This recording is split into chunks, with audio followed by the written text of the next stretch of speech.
মূর্খতা। আপনি লেখাপড়া জানেন না, আপনি কোরআন হাদিস পড়েননি, ইসলামিক ফেক প্রসঙ্গে আপনার কোনো ধারণা নেই, আপনি অজ্ঞ মূর্খ, আপনি এটাই স্বীকার করে নিয়ে তৃপ্ত থাকেন, কথা বেশি আগাবেন না। কেন আমারও বয়স 60-এর উপরে, যাই টুকটাক লেখাপড়া করেছি, ইসলামিক স্টেট হলে বিচারপতি আমিও হয়তো বা হতাম, প্রধান হতে পারতাম না। কেননা আমি প্রধান বিচারপতিদের দেখে এসেছি, হাজার হাজার হাদিস তাদের সনদ সহ মুখস্থ, কোরআন মুখস্থ কোনো বিষয়ই না, তারা বোঝে না মনে করেছেন। এটা আপনার মূর্খতা, আপনার অজ্ঞতা, আপনার জাহেল লোক, কাজেই তাদের নানান কথা বলতে পারেন। আপনাদের লজ্জা হওয়া উচিত, শরম পাওয়া উচিত। ইসলামের কোনো কিছু না, আপনি নিজেকে চ্যালেঞ্জ করেন। সম্মানিত মুসলমানগণ, বিষয়টা এই জন্য বললাম, نحمده ونستعينه ونستغفره ونؤمن به ونتوكل عليه ونعوذ بالله من شرور أنفسنا ومن سيئات أعمالنا من يهده الله فلا مضل له ومن يضلل فلا هادي له وأشهد أن لا إله إلا الله وحده لا شريك له وأشهد أن محمدا عبده ورسوله أما بعد فإن خير الحديث كتاب الله وخير الهدي هدي محمد صلى الله عليه وسلم وشر الأمور محدثاتها وكل محدثة بدعة وكل بدعة ضلالة وكل ضلالة في النار أما بعد فأعوذ بالله من الشيطان الرجيم بسم الله الرحمن الرحيم وإن طائفتان من المؤمنين اقتتلوا فأصلحوا بينهما فإن بغت إحداهما على الأخرى فقاتلوا التي تبغي حتى تفيء إلى أمر الله فإن فاءت فأصلحوا بينهما بالعدل وأقسطوا إن الله يحب المقسطين إن الله يحب المقسطين إنما المؤمنون إخوة فأصلحوا بين أخويكم واتقوا الله لعلكم ترحمون সূরা আল হুজরাত আয়াত নম্বর 9 এবং 10।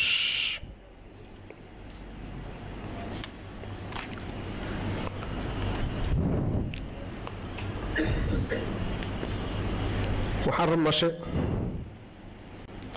খুতবা দিয়েছিলাম গত সপ্তাহে।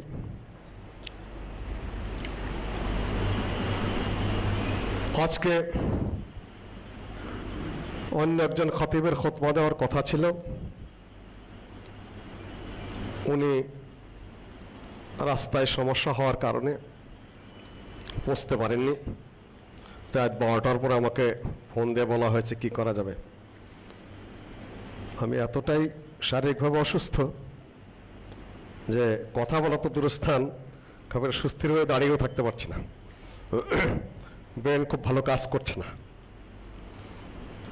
তারপরে আল্লাহ ওয়াহদাহু লা শারীকা লাহু তৌফিক দিলে আপনাদের সামনে আমার পক্ষ থেকে কিছু নয়, কোরআন হাদিসের দৃষ্টিকোণ থেকে কিছু কথা উপস্থাপন করার চেষ্টা করব ইনশাআল্লাহুল আজিজ।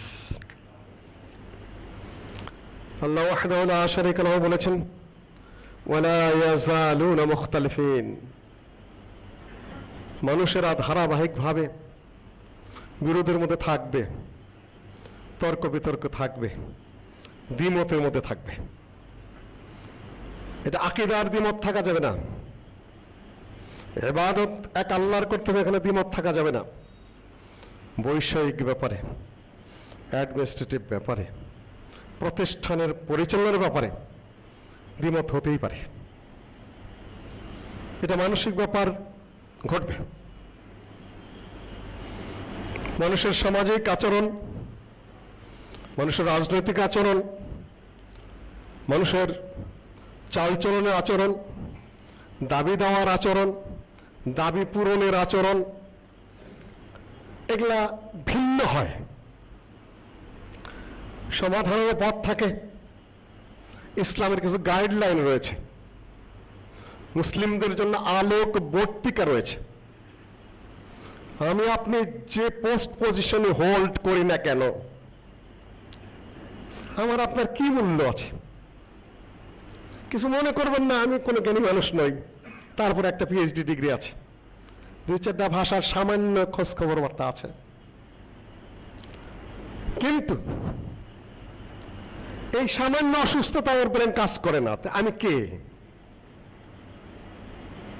আপনি মাননীয় বিচারপতি হন, আপনি মাননীয় প্রেসিডেন্টই হন, আপনি প্রধানমন্ত্রী হন, আপনি পুলিশ প্রধানই হন, আর আপনি মহান আল্লামা হন, বা যেই হন না কেন, আপনি কে? আপনার সক্ষমতা কতটুকু, লেভেলটা, রেঞ্জটা কোন পর্যন্ত?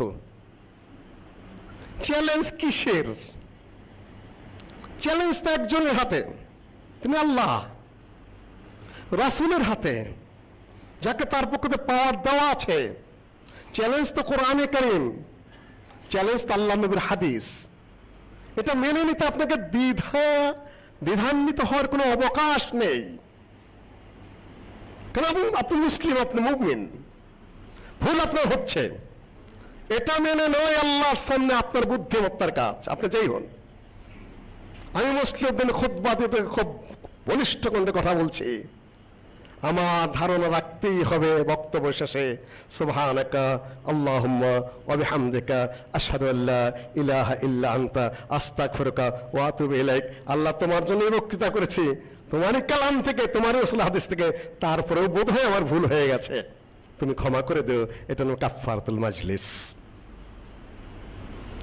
সম্মানিত মুসলিমগণ, সাহাবীগণের মধ্যে হয় নাই অ্যাডমিনিস্ট্রেশনের ব্যাপারে ভুল বোঝাবুঝি, তা নয়, বিশাল ভুল বোঝাবুঝি হয়েছে, বহুত বড় দ্বিমত হয়েছে।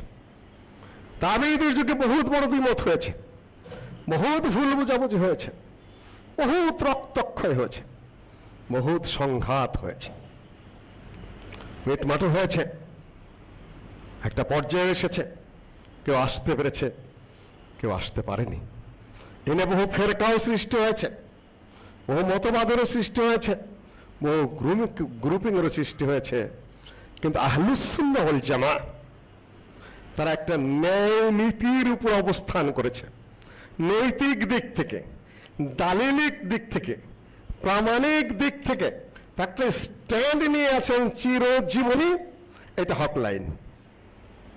তুমি দ্বিমত করতে পারো, তুমি দ্বন্দ্ব করতে পারো, তুমি করেছো, তুমি বিবাদ করেছো, তুমি মারামারি করেছো, তুমি খুনাখুনি করেছো, কিন্তু নৈতিক দিক থেকে, কোরআনের দিক থেকে, হাদিসের দিক থেকে, আল্লাহ নবীর পদ্ধতি অনুযায়ী এবং খোলাফায়ে রাশিদিনের পদ্ধতি অনুযায়ী তোমার সত্যের মানদণ্ডে তুমি কতটা টিকে আছো, আহলে সুন্নাহ ওয়াল জামাআহ সেটারই প্রতিনিধিত্ব করে। সম্মানিত মুসলিমগণ, কোরআনের এখানে স্পষ্ট নির্দেশ,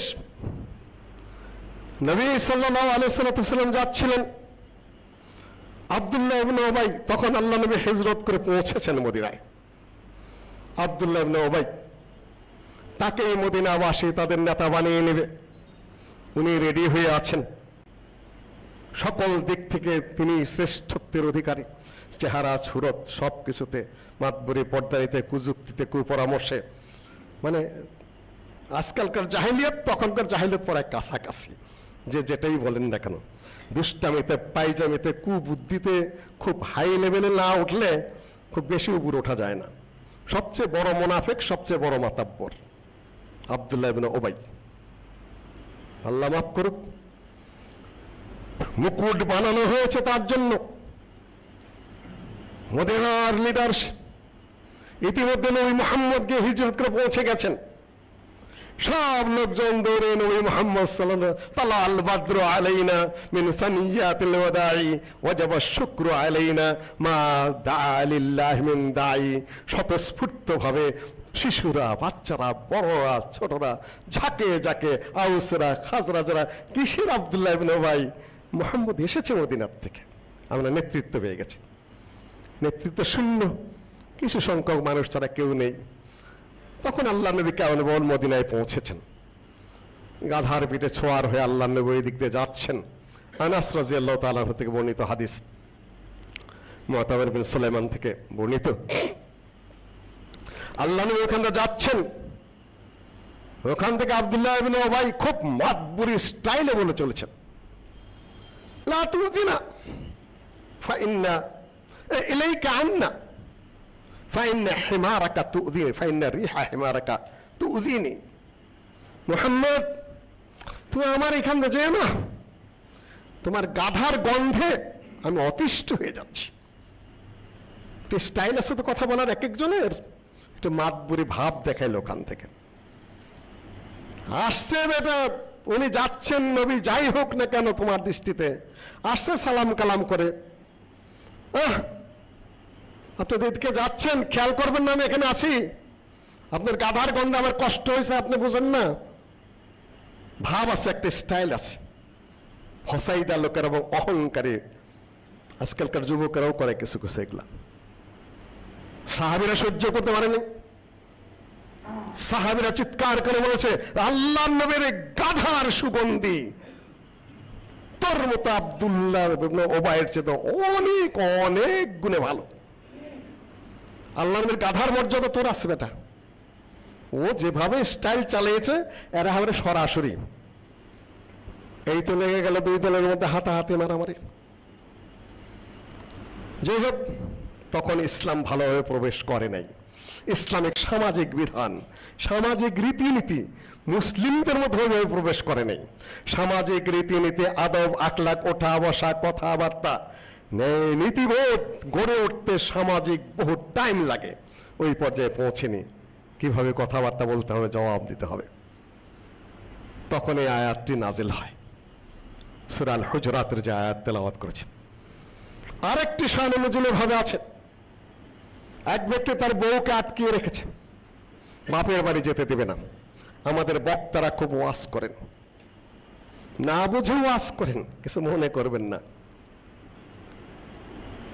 বাপের বাড়ি যাওয়াই যাবে না, যে পর্যন্ত যেতে না দেবে আটকেই থাকতে হবে। বাপের বাড়ি গেলে পয়সা দেখাইতে হবে, বাহুল্য উদ্ভট কথাবার্তা। বাপের বাড়ি পয়সা দেখাবে, বাপের বাড়িকে কন্যার নিজের বাড়ি না, ওটা খালি ছেলেরই বাপ না মেয়েরই বাপ, ওখানে তার হক নাই, নির্বোধ মৌলবী। বাপের বাড়িতে গেলে মেয়ের পয়সা দেখাইতে হবে, জামাইয়ের পয়সা দেখাইতে হবে, বাপের সম্পদে মেয়ের অংশ নেই। একদিক বলতেছে, আরেক দিক হাগড়িয়ে ফেলেছে। অত্যাচার করবেন না, যেতে চায় মানবীয় ব্যাপার, যেতে দেন। আয়েশা রাদিয়াল্লাহু তাআলা আনহার অসুস্থতার সময় তার বাবার বাড়িতেই ছিলেন। ইসলাম কোনো অমানবিক, অগ্রহণযোগ্য, অযৌক্তিক দিন নয়। সম্মানিত মুসলিমরা যেতে দেবে না, আটকিয়ে রেখেছে, কোনোভাবে খবর পাঠিয়েছে, তারা কন্যাকে নিতে এসেছে, এদিকে পাত্রপক্ষ যারা স্বামী পক্ষ তারা আটকিয়ে দিয়েছে। আল্লাহর নবী সাথে সাথে লোক পাঠিয়ে দিলেন এটা নিষ্পত্তির জন্য। আগের ঘটনায় আল্লাহ নবী নিজেই থামালেন। আব্দুল্লাহ ইবনে উমাইয়ের সাথে যে ঘটনা, এই তোমরা থামো, ও যা বলেছে বলেছে, তুমি একটু উচ্চ কথা বলেছ, তোমরা থেমে যাও। ইনি লিডার, নেতৃত্ব তাকেই গালি দিয়েছে, তিনি থামিয়ে দিয়েছেন। থেমে যাও, আমি তো তোমাদেরকে বলিনি এখানে মারেম করে যা বলার বলেছে। এখানে যখন স্বামী স্ত্রীর ঘটনা নিয়ে আল্লাহ নবী সাথে সাথে লোক পাঠিয়ে দিয়েছেন। ওয়াইন তাইফাতানি, তারপরে আয়াতের বিষয়টা সূরা আল হুজুরাতের, ওয়াইন তাইফাতানি মিনাল মুমিনিনা ইকতাতালু ফাআসলিহু বাইনাহুমা। আয়াতের শানে নজুল যাই থাক না কেন, কিয়ামত পর্যন্ত এই আয়াতের কার্যকারিতা সর্বক্ষেত্রে বিরাজমান। ওয়াইন তাইফাতানি মিনাল মুমিনিনা ইকতাতালু ফাআসলিহু বাইনাহুমা।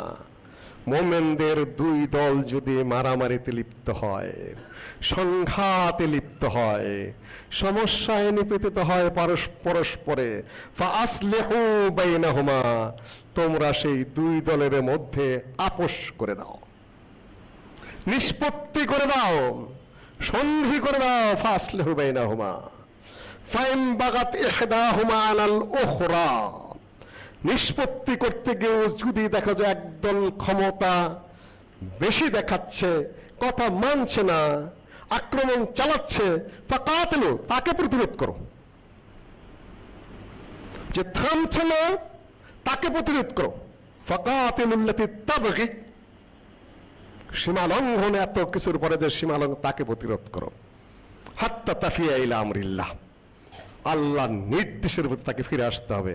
মারামারি বৈধ নয়, কাটাকাটি বৈধ নয়, সমস্যা সৃষ্টি করা বৈধ নয়। হয়ে যাবে মানুষের মধ্যে, কিন্তু সেখানে আপোষ সৃষ্টি করে দাও, সন্ধি সৃষ্টি করে দাও। সাথে সাথে ওইখানে আল্লাহর নবী আব্দুল্লাহ ইবনে উবাইর ওখানে বললেন যে থামো তোমরা, আমি আছি। ওইখানে আল্লাহর নবী মিটিয়ে লোক পাঠিয়ে দিলে, সাথে সাথে স্বামী স্ত্রী কিনা দ্বন্দ্ব লেগেছে, চলতি পথে দ্বন্দ্ব লেগেছে, যুদ্ধের ময়দানে আছে। আনসারী এবং মুহাজিরদের মধ্যে একজন একজনের পিঠের মধ্যে একটা পায়ের খোঁচা দেয় বলেছে, কিছু একটা বলে ফেলেছে। আরেক দল আবার ক্ষিপ্ত হয়ে উঠেছে, এত বড় কথা নাকি। এরা ডাকাডাকি শুরু করে, ওয়ালিল মুহাজিরিন ওয়ালাল আনসার। এরা ডাকা, আনসাররা তোমরা কোথায়, আমাদের ইজ্জত গেছে। হ্যাঁ মুহাজিররা, তার আবার গ্রুপ হয়ে গেল এই জায়গায়। আল্লাহ নবী বললেন, জাহেলিয়াত আমার উপস্থিতিতেই চলবে তোমাদের? আমি আমি উপস্থিত, এখানে জাহেলিয়াত চলবে নাকি? এখন ইসলাম ঠিক মতো ঢোকে নেই ভিতরে। এখন আনসারীর নাম নিয়ে তোমরা দ্বন্দ্বের গ্রুপ তৈরি করবে, আর তোমরা মুহাজিররা আরেক দ্বন্দ্ব সৃষ্টি করবে। মুহাজিররা গ্রুপ হয়ে দাঁড়ায় যাও। উম্মিয়াতুল জাহেলিয়া, আসাবিয়াতুল জাহেলিয়া, জাহেলিয়াতের উপর ভিত্তি করে যে গ্রুপিং করে মারামারি খুনাখুনির দিকে যাবে। ও আনা বাইনা আযহুরিকুম, আমার উপস্থিতিতে থামো। এলা নেতৃত্ব কিছুই না, থামো। মুসলিম সম্মানিত মুসলমানগণ, ফাইন বাগাত ইহদাহুমা আলাল উখরা ফাকাতিলুল লাতী তাবগী হাত্তা তাফিয়া ইলা আমরিল্লাহ ফাইন ফাআত, যদি ফিরে আসলো, এখন কি করবে? মাঝখানে মারামারি করলো। এখন ইসলাম কি বলে? ফাসলিহু বাইনাহুমা, বলে না ওগুলোকে ধরো, ওগুলোকে জেলে ঢুকাও, ওগুলোকে ফাঁসি দাও, ওগুলোকে পঙ্গু করো, ওগুলো যাবজ্জীবন দাও। নো, ওরা দেশের নাগরিক, মুসলিম স্টেটের নাগরিক, ভুল করেছে। পিলখানার ব্যাপারে একদিকে আর্মি অফিসাররা মারা গেল, তাদের হত্যা মামলা আবার বিরিয়ার আসামি হলো, তাদের আবার কিছু জীবন গেল আইনগত ভাবে, অনেকের চাকরি গেল, অনেকে পথে পথে দেউলিয়া হয়ে ঘুরে বেড়াচ্ছে, পালাই বেড়াচ্ছে। লাভ কার হলো? বাংলাদেশ নামক দেশটি কোন দিক দিয়ে লাভবান হয়েছে? একদিকে আর্মি অফিসার মারা গেছে, আরেকদিকে বিডিআররা সর্বশান্ত হয়ে গেছে। লাভ কার হয়েছে? লাভটা কার? মুসলিম স্টেটে যেন বলা হয়েছে ফাইন ফাআত, ফিরে এসেছে। কথা বাড়িও না, প্যান্ডোরা বক্স আর খোলো না, এখানে থামো। ফাসলিহু বাইনাহুম বিল আদল, ন্যায় নীতির উপর ভিত্তি করে সন্ধি করো। আরবি ভাষা স্টাইলটা বুঝতে হবে ভাষার। ফাসলিহু বাইনাহুমা বিল আদল ওয়া আকসিতু, আসলিহু আদল ওয়া আকসিতু, যা আদল তাই কিসত, আবার ওইটার সাথে যুক্ত আছে সন্ধি করে দাও, মিলমিশ করে দাও। ইন্নামাল মুমিনুনা ইখওয়া, কেননা মুমিনরা ভাই ভাই। দেখুন কোরআন কি বলে। এত মারামারি হলো, একটু খুনাখুনির পর্যায়ে চলে গেছে, হাতাহাতির পর্যায়ে চলে গেছে। ইসলাম বলে ফাসলিহু, ফাসলিহু বিল আদল, ন্যায়ের সাথে, ওয়া আকসিতু, আবার বলছে আবার সূক্ষ্ম ন্যায় করো। আবার বলে দিচ্ছে ইন্নামাল মুমিনুনা ইখওয়া, যাই কিছু হয়েছে না হয়েছে মুমিনরা কিন্তু ভাই ভাই। ওই মূল সূত্রটা তোমরা ভুলে যাও না। হিংসা বিদ্বেষকে বাড়িও না। নানান ভাষার সৃষ্টি করে, নানান পরিভাষার আমদানি করে, শব্দের ভুল ত্রুটির নানান ব্যাখ্যা করেন। অনেক হয়েছে, সর্বোচ্চ মহল থেকে শব্দ উচ্চারণে অসংযত আমরা পরিলক্ষিত হয়েছে। আমি অসুস্থ ছিলাম, অত ভালো করে শুনি নাই। সেইটার জের ধরে আবার যা বলা হয় সেটা ডাইরেক্টলি সেগুলা অসঙ্গত এবং অসংযত হয়েছে একটা স্বাধীন দেশের দিক থেকে। অত বড় মুখগুলো থেকে এতটা নিচু মানের কথা আসা উচিত হয়নি। ঠিক তার যে প্রতিক্রিয়া হয়েছে সেটা হয়েছে আরো নিম্নমানের। কিন্তু সেগুলা সবই আবেগ, সেগুলা সবই খুব দুঃখ। কিন্তু মুসলিমরা সেটা বুঝবে না। শব্দ ধরে না যে কি হবে আল্লাহ ভালো জানে, কাফেররা বুঝে।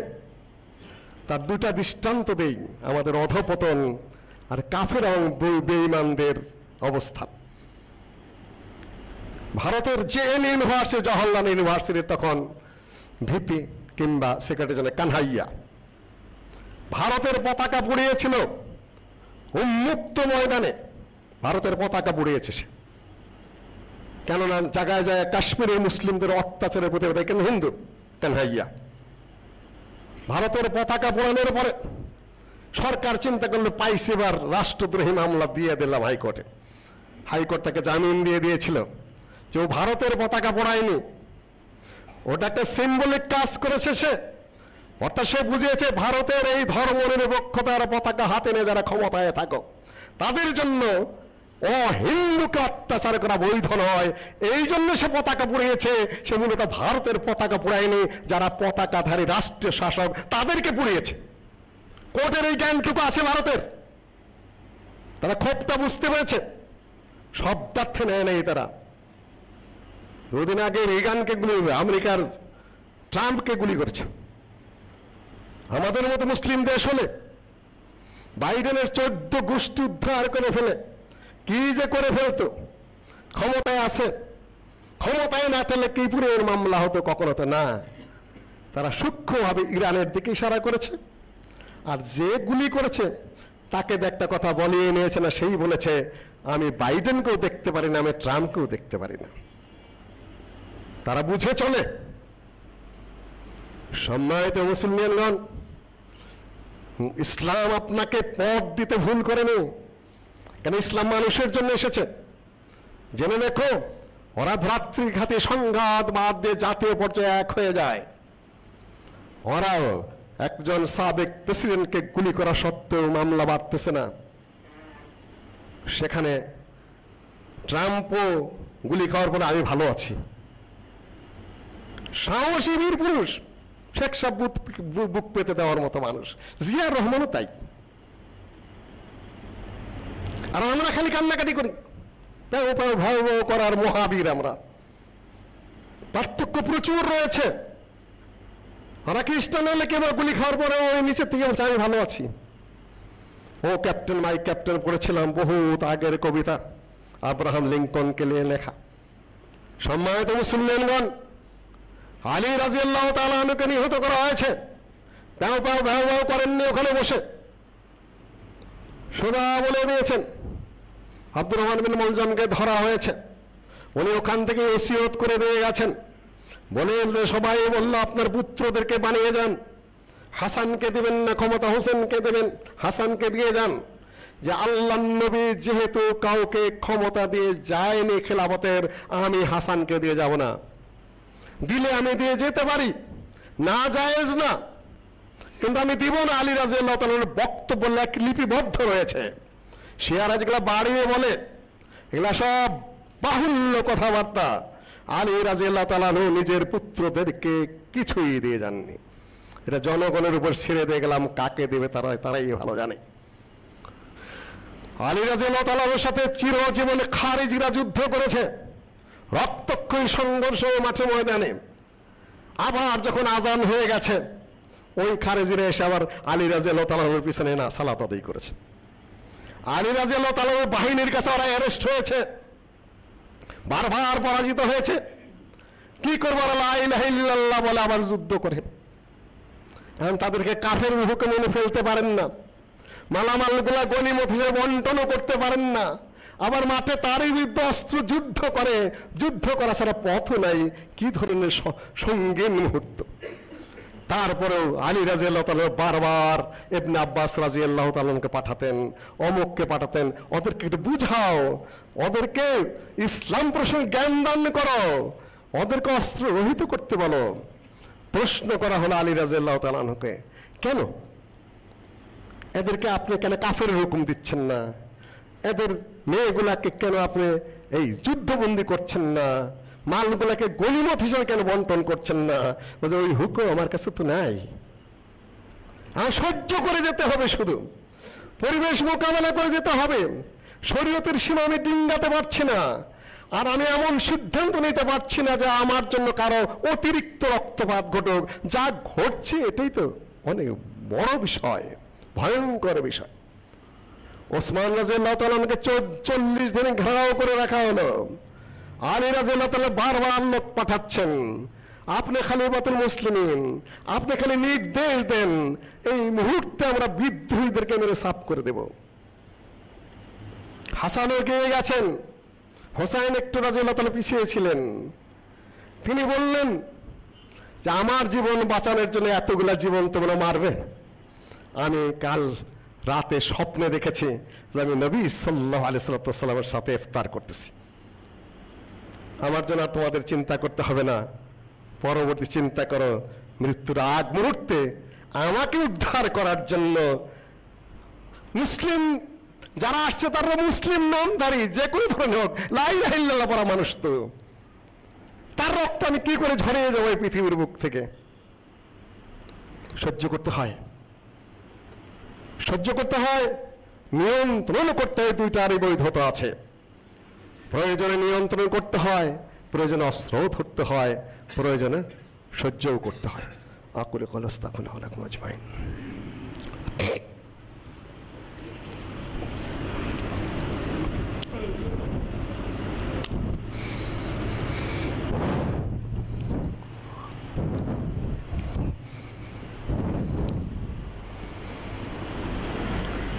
সম্মানিত মুসলমানগণ, বিচার বিভাগের দৃষ্টিকোণে একটা ভালো পদক্ষেপ নেওয়া হয়েছে। সেটা আগে নিলেই হতো, যেটা গত খুতবায় ইশারা দিয়েছিলাম, যে লম্বা ডেট দেওয়াটা দেশের জন্য কি হবে। এটা বাংলাদেশ, যতটুকু সময় হাতে নেবেন অতটুকুতেই অতটা বিপর্যয় হওয়ার সম্ভাবনা এই দেশে। এটা যে কোনো সাধারণ বুদ্ধিমানে বুঝে। আমাকে আমার মুরব্বী পরামর্শ দিয়েছে, তুমি এদিকে আগে কথা বলো না। মানে আমার অত্যন্ত ভালোবাসেন, স্নেহ করেন, আদর করেন, চেষ্টা আমি ওভাবেই মেনে নিয়েছি আলহামদুলিল্লাহ।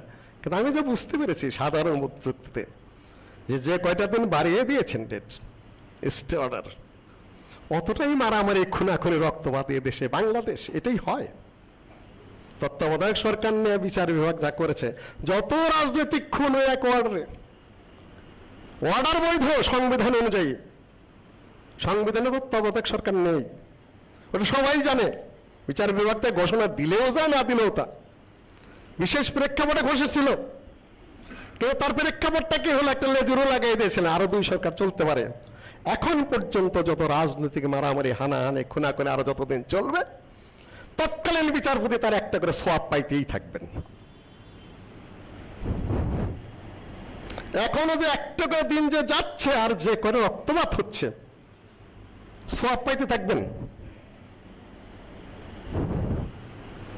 এটা বাংলাদেশ। আরো মানে প্রয়োগিক ক্ষেত্রে আমার বক্তব্যটা কতটুকু কল্যাণ বয়ে আনবে, অত বড় দায়িত্ব থেকে সেটা আমার আগেই বুঝে নেওয়ার মতো প্রজ্ঞা থাকতে আছে বলে মনে করি। কিন্তু কেন করলেন এগুলা? এগিয়ে এনেছেন, ধন্যবাদ।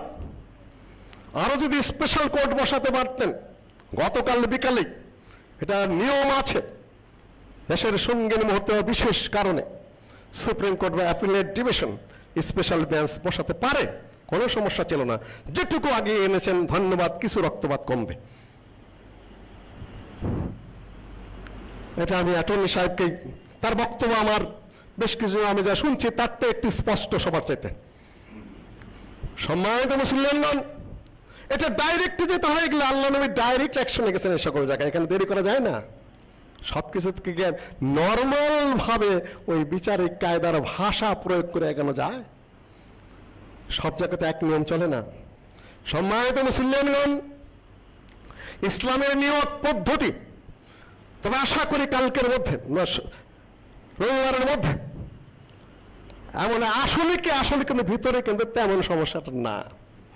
হেডলাইন, ইগো, ধাবি দেওয়া, আর কিছু অপব্যবহারটার কারণে ক্ষুব্ধতা। শব্দ নিয়ে নয়। আশা করি বিচার বিভাগ শব্দগুলাকে সামনে আনবেন না, ভুল হবে সেটা। শব্দ আবেগের, শব্দ ক্ষোভের, শব্দ বিক্ষুব্ধতার, সেগুলা রাষ্ট্রপক্ষের হোক, ছাত্রদের হোক, কেউ কম বলেনি, কেউ কম বকেনি। বিচার বিভাগের আরো সূক্ষ্ম হবে, আরো অভিজ্ঞতার আলোকে, আরো ভারসাম্য নিয়ে, আরো মমত্ববোধ নিয়ে সেটাকে বিবেচনায় নিতে হবে। এটা ইসলামের নির্দেশ বিচারকদের প্রতি। প্রজ্ঞাবান বিচারকরা। আর তুরুকাল হুকমিয়া ইমাম ইবনে কাইয়িম জাওজি একটা কিতাব লিখেছেন, ইবনে তাইমিয়ার শাগরিদ, বিচারকরা কিভাবে বিচার করবেন তার বিস্তারিত বিবরণ সেখানে এনেছেন আজ থেকে 700 বছর আগে। পদ্ধতি শিখিয়ে দিয়েছেন বিচারপতিরা কিভাবে বিচার কার্য পরিচালনা করবেন। খ্রিস্টানদের পথ ধরতে ধরতে বাইরে যাইতে যাইতে নানান ভংসং আবিষ্কার করতে করতে সেটা পচিয়ে ফেলেছেন। আপনারা বেরিয়ে আসতে চেষ্টা করতে হবে, ইমপ্রুভ করতে হবে, সহনীয় করতে হবে, নিজেদের ভাব গাম্ভীর্য, নিজেদের ওজন ফিরিয়ে আনতে হবে, নিজেদেরটা নিজেদের উদ্ধার করতে হবে। সম্মানিত মুসলিমগণ, নিয়োগ পদ্ধতির ইসলামের বিধান কি? শাইখুল ইসলাম ইবনে তাইমিয়া আসিয়াসা শারঈয়ার মধ্যে তার ব্যাপক বিবরণ দিয়েছেন ইসলামের কোরআন এবং হাদিসের আলোকে। সেখানে দুটা জিনিসের কথা প্রথম উল্লেখ করেছেন, আল কুওয়া ওয়াল আমানা, সক্ষমতা এবং আমানতদারি। ইন্না খায়রা মান ইস্তাআজারতাল কাওয়িয়াল আমিন। সক্ষমতা, আমি যে কাজ করতে চাই সেটার সক্ষমতা আমার আছে কিনা। আমি সেনাবাহিনীর প্রধান, আমার ঠ্যাং ল্যাংরা, আমার চোখ কানা, আমি হিস্ট্রিয়া রোগী, আমার দ্বারা তো এই কাজ হবে না। আমি রাষ্ট্রপ্রধান কিংবা সরকার প্রধান, আমি সব জায়গায় যেতে পারি না, আমি অক্ষম। কিন্তু হ্যাঁ, এটা আবার ব্যাখ্যা দিয়েছেন তারা যে যদি যানবাহনের মাধ্যমে বা আশপাশের লোকদের সেটা করানো যায়, আর তার ছাড়া কোনো যোগ্য যদি না থাকে, তাহলে এই অবস্থায় সেটা সম্ভবপর। এটা হলো কুওয়া, সক্ষমতা। আমাকে যে কাজে দেওয়া হবে সেই সক্ষমতা আমার আছে কিনা। আবু যর রাদিয়াল্লাহু তাআলা আনহু আল্লাহর নবী বললেন, আল্লাহর নবীকে বললেন, আলা তুআম্মিরনি ইয়া রাসূলুল্লাহ, আমাকে কোনো রাষ্ট্রের আপনি দিবেন না, গভর্নর বানাবেন না। আল্লাহর নবীর এত কাছের মানুষ, এত ভক্তি করতেন, এত আদর করতেন, নিজের গাধার পিঠে করে ঘোরাতেন, কিন্তু কোনো রাষ্ট্রীয় রাজনৈতিক দায়িত্ব কখনোই তাকে দেননি। কথায় কথায় বলতেছেন, ইয়া রাসূলুল্লাহ আলা তুআম্মিরনি, আমাকে কি আপনি কোনো দায়িত্ব দিবেন না। আল্লাহর নবী তার কাঁধে হাত দিয়ে বললেন, কিংবা কোনো কোনো বুকে একটু থাপ্পড় দিয়ে বললেন যে আমি তোমাকে ভালোবাসি, নিজের জন্য যা তোমার জন্য আমি তা ভালোবাসি। শোনো, ইন্নী আরাকা দাইফা, আল্লাহ নবী তার প্রশংসায় বলেছে, পৃথিবীর বুকে কারো যদি জিহ্বার সততা থাকে এর চেয়ে আর বেশি কারো নাই, কিন্তু দায়িত্ব পালনের যোগ্যতা তার নেই। দিনদার, পরহেজগার, উন্নত মানের আল্লাহ ভক্ত, বহুত বহুত বহুত উপরের দরজার সাহাবী। ইন্নী আরাকা দাইফা, শোনো তোমাকে এই দিক দিয়ে আমার কমজোর মনে হচ্ছে, সহিহ মুসলিমের হাদিস। শোনো, তোমাকে আমি কয়েকটা নসিহত করে যাই, তুমি কয়েকটা কাজ করবে না কখনো। ফালা তাওয়াল্লায়ান্না মালাল ইয়াতীম, ইতিমের দায়িত্ব তুমি নেবে না। ইতিমের দায়িত্বের কত ফজিলত। আল্লাহ নবী বলেছেন এইরকম, জান্নাতে ইতিমের দায়িত্ব যে নেবে, এই নকার এই লোকের মতো যতটুকু দূরত্ব জান্নাতে আমি আর ইতিমের দায়িত্ব যে পালন করবে, এতটুকু দূরত্বে বসবাস করব। আর আবু যরকে বললেন ইতিমের দায়িত্ব নেবে না। কেন না? উনি হিসাব কিতাবের দিক থেকে কিছুটা মসলিউদ্দিনের মতোই। তুমি হিসাব কিতাব বোঝো না, মালের দায়িত্ব নিবা, খেয়াল করতে পারবে না, আর মালগুলা যাবে হারাইয়া নষ্ট হবে। তুমি সংরক্ষণের যোগ্যতা তোমার নাই। কাজেই এই সওয়াব, এই নফল সওয়াব কামাই করতে চাই, এই পুঁজি মেরে দেও না আরেকজনের। ওয়ালা তাহকুমান্না বাইনা ইসনাইন, দুইজনের মধ্যে বিচার করতে যাও না, সালিশ করতে যাও না, তুমি নিষ্পত্তি করতে যাও না। যদিও নিষ্পত্তি করার সওয়াব অনেক, কিন্তু তুমি পারবে না, ওই বুদ্ধি তোমার নেই। ওয়ালা তাসআলাল ইমারা, কোন রাষ্ট্রের দায়িত্ব তুমি কখনোই চাবে না। ফাইন্নাহা নাদামা, এটা ফাইন্নাহা আমানা, ওয়াইন্নাহা ইয়াউমাল কিয়ামাতি খিজিয়ুন ওয়া নাদামা। রাষ্ট্রীয় যে কোনো দায়িত্ব যে কোনো ধরনের হোক না কেন, এটা বিরাট আমানত, মহান আমানত। কিয়ামতের দিন মারাত্মক সমস্যায় পড়ে যাবে, কিয়ামতের দিন নাদামায় পড়ে যাবে, চরম চরম একটা লাঞ্ছিত অবস্থায় পড়ে যাবে। ইল্লা মান আখাযা বিহাক্কিহা, কে সেই নিতে পারবে যার সক্ষমতা আছে, যার আমানতদারি আছে, যে মনে করে আমি পারবো, তাকেই নিতে হবে, নাহলে কিয়ামতের দিন সে ধরা খেয়ে যাবে। আমি দেখতে পাচ্ছি তোমার মতো এই যোগ্যতাটা নাই। কঠিন বিষয়। এই জন্য হলো সক্ষমতা, আকল আমানা, সক্ষমতা এবং আমানত যার নাই, তিনি রাষ্ট্রীয় কোনো দায়িত্ব নিবেন না, তাকে দায়িত্ব দেওয়া যাবে না। এটা নিয়ে ইসলাম বসে থাকেনি। শত শত বছর তারা রাষ্ট্র চালিয়েছে, পৃথিবীর অধিকাংশ জায়গা তারা শাসন করেছে, আর এগুলা তারা কিছুই জানে না। সে তো নির্বোধ একটা আহম্মক। কিছু মনে করবেন না, মুসলিম বিশ্বের বিচারপতিরা, মুসলিম বিশ্বের এলিট শ্রেণী যারা, মুসলিম বিশ্বের অনেক যারা আমলাতন্ত্রের লোকেরা, ওই যেতে অনেকেই ওই যেতে পোশাক বেশভূষা ধরে মনে করে তারা যা করছেন ওইটাই বোধ হয়, আর শত শত বছর ইসলামিক রাষ্ট্র হাওয়ার উপরটা চলেছে, কোনো কিছু লিপিবদ্ধ নাই, তাই না? এটা আপনার অজ্ঞতা, আপনার মূর্খতা। আপনি লেখাপড়া জানেন না, আপনি কোরআন হাদিস পড়েননি, ইসলামিক ফেক প্রসঙ্গে আপনার কোনো ধারণা নেই, আপনি অজ্ঞ মূর্খ, আপনি এটাই স্বীকার করে নিয়ে তৃপ্ত থাকেন। কথা বেশি আগাবেন না, কেন আমারও বয়স 60-এর উপরে। যাই টুকটাক লেখাপড়া করেছি, ইসলামিক স্টেট হলে বিচারপতি আমিও হয়তো বা হতাম, প্রধান হতে পারতাম না। কেননা আমি প্রধান বিচারপতিদের দেখে এসেছি, হাজার হাজার হাদিস তাদের সনদ সহ মুখস্থ।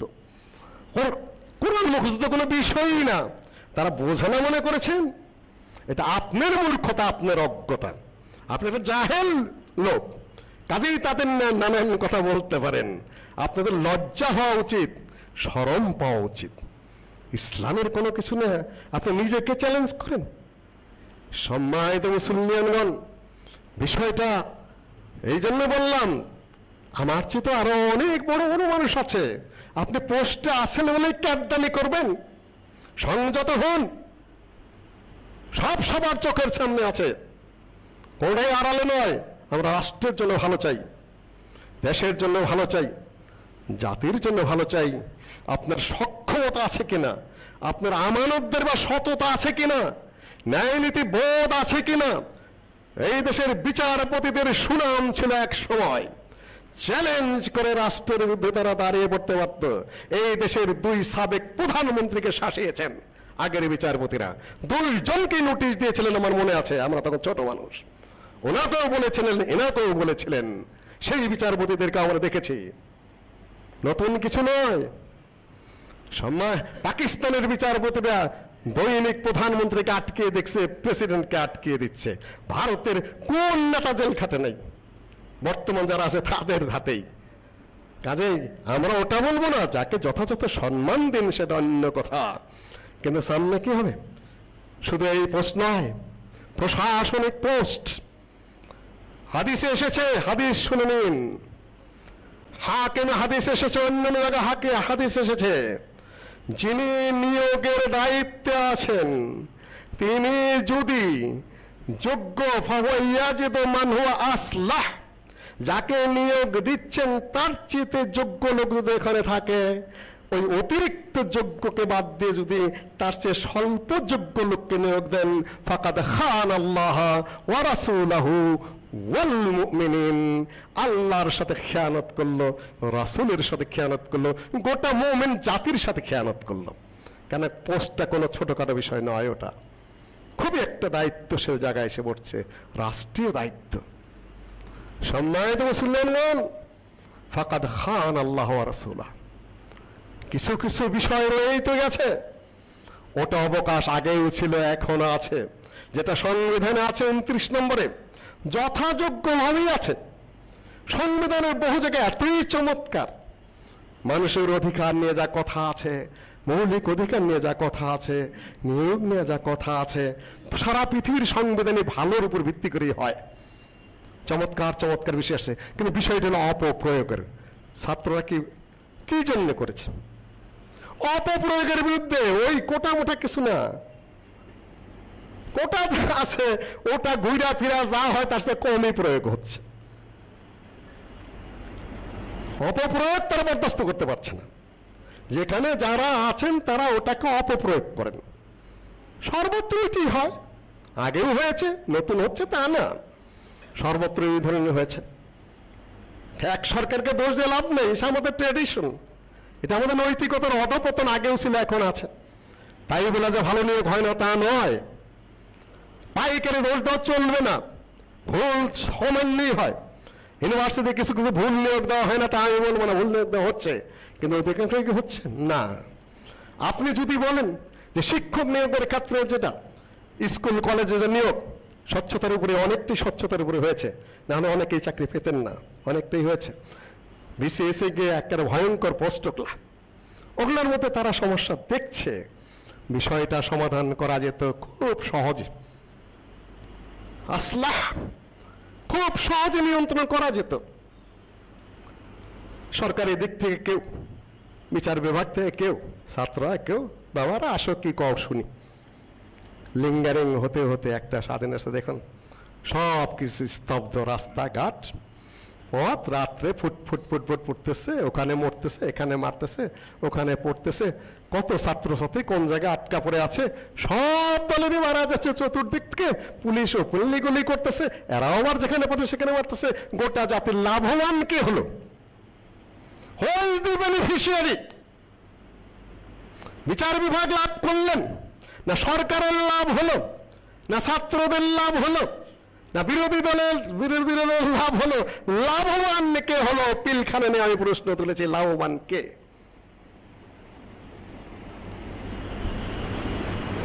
গোটা জাতি ক্ষতিগ্রস্ত। দায় কার কাঁধে?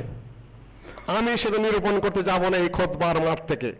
আমি সারা গত খুতবায় দিয়েছি, এ খুতবাও দিয়ে গেলাম। সামনে শুধুমাত্র এতটুকু অনুরোধ করব, সবাই দেশের সন্তান। প্রধানমন্ত্রী বলেছেন কমিশন গঠন করা হবে, যে অপরাধী যেই হোক ছাড় দেওয়া হবে না, অপরাধীর যেন বিচার হয়, কোনো দলের, কোনো বাহিরের, কোনো বিবেচনার, কোনো পাইকারি যেন না হয়, প্রত্যেকের যেন সমান হয়।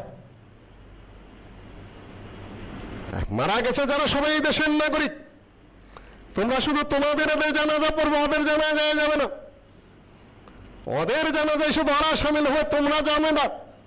স্পষ্ট এটা প্রমাণিত হয়েছে। জানাজা মুসলিমের জানাজা, জাতির বিভাজন সুস্পষ্ট হয়ে ফুটে ওঠে। আমাদেরকে আরেক লাইন উপরে উঠতে হবে, ইসলামের কাতারে চলে আসতে হবে। সম্মানিত মুসলিমগণ, নিয়োগ পদ্ধতির ব্যাপারেও ইসলামের সুস্পষ্ট বিধিবিধান রয়েছে। সেটা হলো 1 নম্বর হলো সক্ষমতা, আল কাওয়ি আল কুওয়া। 2 নম্বর আমানা, সততা, শক্তি আছে, বুদ্ধি আছে, জ্ঞান আছে, কিন্তু আমানতের গোষ্ঠী নেই, অনেকে পেঁচায়া পুচায়া খালি ভুল পথে পরিচালনা করে না। সেখানে কয়েকটা আমানতের কথা শাইখুল ইসলাম ইবনে তাইমিয়া উল্লেখ করেছেন। একটা হলো নিয়োগের আমানতের ক্ষেত্রে তার ক্ষমতার ব্যবহারের আমানত। 2 মালের আমানত, মাল কিভাবে বন্টন করছে, কোথায় দিচ্ছে, কোন খাদ্যে কোথায় যাচ্ছে, রাষ্ট্রের কার প্রয়োজন, আমার হাতে দায়িত্ব, আমি দিচ্ছি কাকে, কোন খাত থেকে আমি মাল ব্যবহার করছি, কোন খাত থেকে আমি মাল টেনে নিজেরা বন্টন করছি। মালের আমানত একটা বিরাট আমানত। ইন্নাল্লাহা ইয়া'মুরুকুম আন তুআদ্দুল আমানাতি ইলা আহলিহা ওয়া ইযা হাকামতুম বাইনান নাস আন তাহকুমু বিল আদল। আল্লাহ তোমাদেরকে নির্দেশ দিয়েছেন আন তুআদ্দুল আমানাতি ইলা আহলিহা, আমানত তার নিজ নিজ জায়গায় দিয়ে দাও। আমানত একটা ব্যাপক অর্থবোধক শব্দ, সেটা সর্বত্র প্রযোজ্য।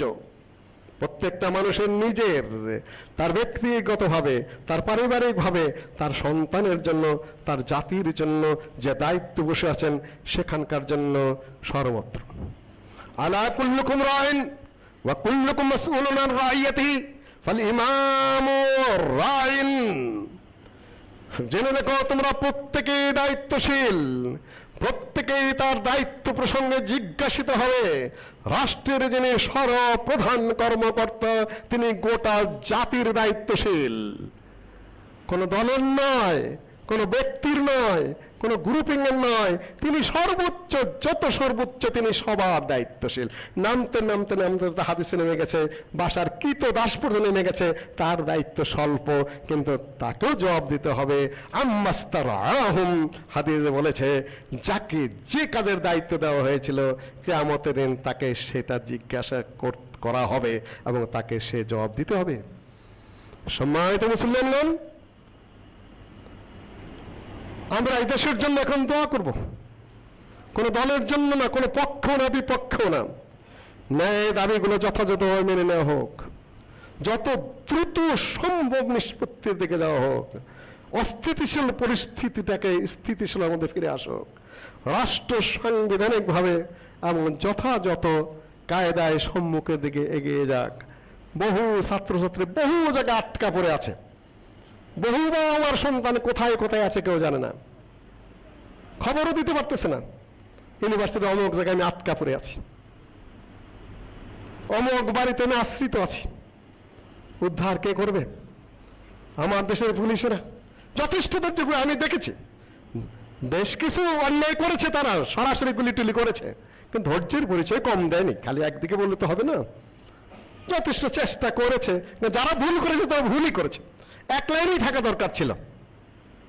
অধৈর্য হওয়াটা উঠতি পরে ঠিক হয়নি, যে ধৈর্যের সাথে যেটা করছিলেন ওভাবে থাকলে একটা সুনামের সাথে ব্যাপারটা একটা পরিসমাপ্তিতে যেত। উদ্ধার কে করবে এখন? এই যে জায়গা জায়গার থেকে শত শত হাজার হাজার ছাত্রছাত্রী বেরোতে পারছে না, উদ্ধারের দায়িত্ব কার? এটাকে উদ্ধার করতে হবে, স্কেপ করে দিতে হবে, সুযোগ করে দিতে হবে ঘরে আসার। পথে পথে যন্ত্রণা দেওয়া যাবে না। ওটারে ধর, এই ছিলি তুই কোনো বেরিয়ে নেই কোথার থেকে, এই তোর বাপের নাম কি, তোর দাদার নাম কি, কোন দল করস? এগুলা হবে খুবই অমানবিক কার্য হবে। এগুলা গায়েবী মামলা এই সেই দিয়ে দিয়ে যদি দেশটাকে নাকাল করে ফেলেন, এগুলো মানবিক কাজ হবে না। এটা স্বাধীন সার্বভৌম দেশে সার্বিকভাবে চিন্তা করতে হবে কিভাবে এটাকে স্থিতিশীলতায় কল্যাণকর পথে ধাবিত করা যায়। আমাদের মতো ক্ষুদ্র মানুষের এই মঞ্চ থেকে কথা বললে কতটুকু তা যাবে আর কতটুকু কার্যকর হবে তা আমরা জানি না। আমাদের ইসলামিক দৃষ্টিকোণ থেকে, মুসলিম সেন্টিমেন্ট থেকে, ইমানের দাবি থেকে আমরা এতটুকুই সকলের প্রতি আহ্বান জানিয়ে আজকের জন্য এই সংক্ষিপ্ত খুতবা এখানেই শেষ করে যাচ্ছি। আল্লাহ যারা মারা গেছে তাদের গুনাহ খাতা মাফ করো, তাদের বাবা মা পরিবার পরিজনকে ধৈর্য ধরা তৌফিক দান করো। যদিও সন্তান হারার কষ্ট ধৈর্যের অতীত, কোনো বাবার যদি সন্তানের লাশ কাঁধে বহন করতে হয়, জীবনে এর চেয়ে দুঃখের কিছু নেই। বুড়া বাবা মার লাশ সন্তান বহন করে কবরে নেবে, এটা তো স্বাভাবিক। কিন্তু সন্তানের লাশ যদি বাবার কবরে নিতে হয়, তাও ক্ষত বিক্ষত অবস্থায়, গুলি বা অন্য কোনোভাবে, সে যে দলের হোক যে মতের হোক, এই বাবার কি অবস্থা?